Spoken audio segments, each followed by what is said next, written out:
Now, this is a real feel-good story, ladies and gentlemen. This is Overwatch Sign Language. Ladies and gentlemen, hello and welcome to Unit Lost. I am Stylosa. And what I'm going to show you in a second is a piece from Watchpoint. Now, Watchpoint is a show that goes live before Overwatch League goes live. And it's also on the Overwatch League website. I think it's on the website, but it's also on their YouTube channel as well. And I think it's on Twitch.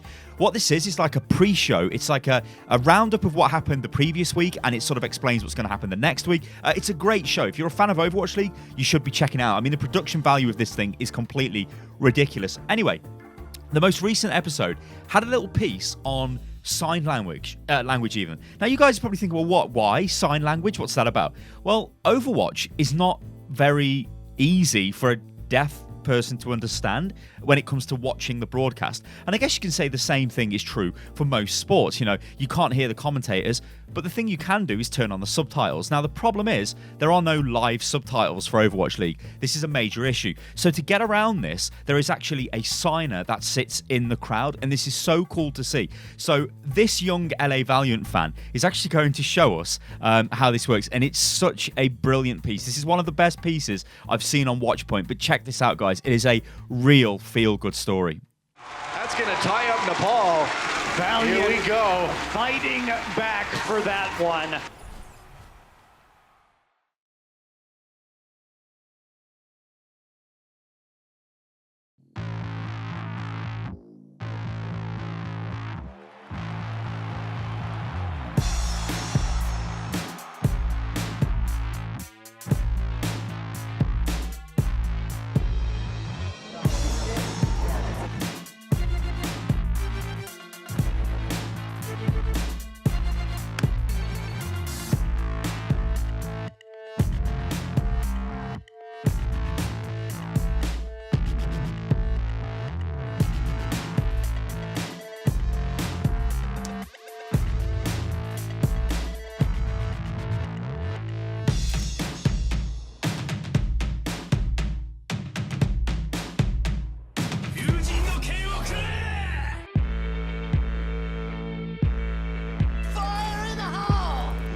So how cool is that? Like the way they had to invent new sign language, the Genji one, it's beautiful. And then the Winston, amazing. It's just so cool. It's so cool to see stuff like that. It's absolutely awesome. Okay, moving on, we've got the gear store. Now, this is the EU gear store. Now, a lot of you guys out there are probably like, well, hey, I'm American. Why do I care about the gear store in EU? Well, the EU gear store has literally just gone live. There has never been EU fulfillment. Now, what that means is if you can buy stuff in Europe, like you could say, oh, I really like a Houston Outlaws Overwatch League shirt or a Spitfire one, or I want to buy a Nendroid Tracer or something like that. You could do that. The problem is it came from America. Now, all you guys in the EU, you know the pain. I know the pain. I bought a London Spitfire jersey that cost $70, but by the time it got to me in the UK, 3 weeks later, by the way, it took that long to come to me, I had to pay import tax. You have to pay all kinds of duty. It's the same in every European country, essentially. And that $70 shirt cost me $120. That is absolute insanity. So, of course, this meant that a lot of people were, you get shafted. And it meant that whenever I went to BlizzCon, because I know I'm really, really lucky and I get to go to BlizzCon, I'd go there and I would buy all of the stuff out of the gear store at BlizzCon because it was so cheap to buy. Like, it was like, wow, I only have to pay $50 for this. I think like $30 for a Sombra pillow. But if I was to buy that in the UK, it would cost me like $70. It's totally ridiculous. Anyway, we've now got an EU store. So what this means is you can buy products in the EU for euros and pounds, yeah? And they come to you from within the EU. So this means you'll get your stuff quick and you won't have to pay the ridiculous, import tax, or at least, well, in the UK you won't until, Brexit comes in, and then it just won't matter, will it? Oh dear. Right then, ladies and gentlemen, I want to wrap up this video with Deathmatch.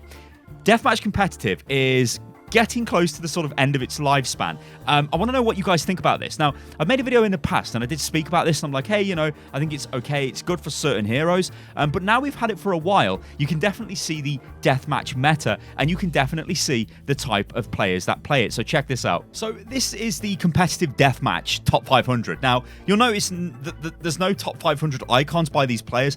Some of them will have it. That's because you have to play 50 games to end up as top 500. But you can see what's going on here when you look at the very best players. So you can see McCree, Tracer, Roadhog, Genji, Reaper. Yeah, you'll see the odd Soldier, the odd Hanzo every now and again. But if I start going through this pretty slowly, a very clear picture starts to emerge. There will be the odd anomaly like, oh, look, a Moira. But like if we click on this guy's playtime, like how long has he played Moira for? I mean, oh, that's his... Hang on. Why has it done that? Why is it not just taking us to the thing? What the hell is this? Tamer's competitive deathmatch. So he's played 6 minutes of Moira. So really, he's just playing Tracer all the time. So there isn't really an anomaly there, if you get what I'm saying. It's basically a Tracer account, for want of a better word. Like you can see there, oh, this one is suddenly now top 500. So I guess it's just played enough games, like literally just as we're going through this. But you'll notice that the actual SR rating is kind of low. It's not as crazy high as it normally is. I mean, if we jump right to the end here, in fact, before I do that, if we just slowly go through this, you can see where this is going, right? You can see McCree is the king. Like there is McCree, and then there is McCree, and then there's, I would say, Roadhog, and then Reaper. That's all you really see in team deathmatch, in competitive deathmatch, which is a little bit of a shame, but probably explains why a lot of people think this is a bad mode, and some people think it's a pretty good mode because they play McCree, right? Which I'm probably one of them because I'm like, oh, I quite like McCree. Anyway, look at this. Top 500 is 3.3. K, which I think I'm just over 3K on my account, so I'm pretty far away from top 500. But I guess in terms of like normal ladder, it'd probably be like, I don't know, high masters, if that was a comparison. But you can see what's going on here, right? There's a very set meta. This only really appeals to one type of player. Now, the interesting thing with I keep wanting to call this team deathmatch, but the interesting thing with deathmatch is it's the first game mode in the game where you kind of only really can get away with playing one type of hero, and it's generally a DPS hero or like a DPS tank, like a Roadhog. Like for me, what I normally do is I will play Roadhog on Chateau, and I'll play McCree on Petra, and that's basically it. But I don't mind that. You know, I'll sit there for a few hours and just mess about playing some deathmatch games. Like that, to me, that's cool and that's fine. And I think I've got a 50% win rate on McCree, so that just means 50% of my games I'm in the top 500, in the top 4, which is not too bad. But I want you guys to let me know what you think about this, because deathmatch is an interesting mode. It's enjoyable for some players, but I don't think it's the greatest for other players. But yeah, I don't know. Let me know what you think about it, guys, in the comments below. I've been Stylosa, guys. This is Unit Lost. If you enjoyed the video, then like the video, and yeah, remember you can subscribe to the channel, click that bell so you get the videos, and I will catch you lovely lot on the next one. Doodaloo.